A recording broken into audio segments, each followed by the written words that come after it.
చేసుకుంటూ పోతే మన పరిస్థితి ఏంటి? మనం బాగున్నాం ఎందుకు? మన ఫోర్ ఫాదర్స్, మన పూర్వం తరాల వారు మనకు మంచి భూమినిచ్చారు, చాలా సారవంతమైన భూమినిచ్చారు. మీరు విత్తనం నాటిన వెంటనే అది మొక్కై తీరుతుంది, కానీ వినబడడం స్టార్ట్ అవుతుంది. అట్ ఒక స్టేజ్లో ఇప్పుడు మనం మన ప్యూరిటీ కోసం మనం చూసుకుంటున్నాం, మన హెల్త్ కోసం మనం చూసుకుంటున్నాం. అట్ ది సేమ్ టైం అన్నీ చూస్తున్నాం, కానీ ఒక కోడి గురించి మేక గురించి ఎవరు పట్టించుకుంటలేదే. అది కూడా మన సెల్ఫిష్నెస్సే కదా. దాని గురించి మనం తాపత్రయం అనేది కొంతవరకే చూస్తున్నాం తప్ప మన ఆహారం దగ్గరికి వచ్చేటప్పటికి ఆగిపోతుంది.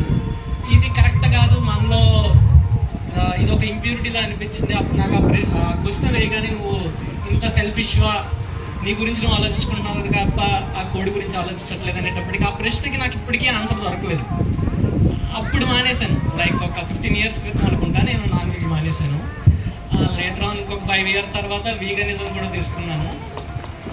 నా జర్నీ అనేది అప్పుడు స్టార్ట్ అయింది. తర్వాత క్రమేపీ యానిమల్ వెల్ఫేర్ ఆఫీసర్గా యానిమల్ వెల్ఫేర్ బోర్డుకి సేవలు అందించాను. అంటే క్రూయల్టీ కేసెస్ అవన్నీ ఫైల్ చేయడం ఇలాంటివి స్టార్ట్ చేయగా ఒక 5 సంవత్సరాల క్రితం ఎస్పీసీ అంటే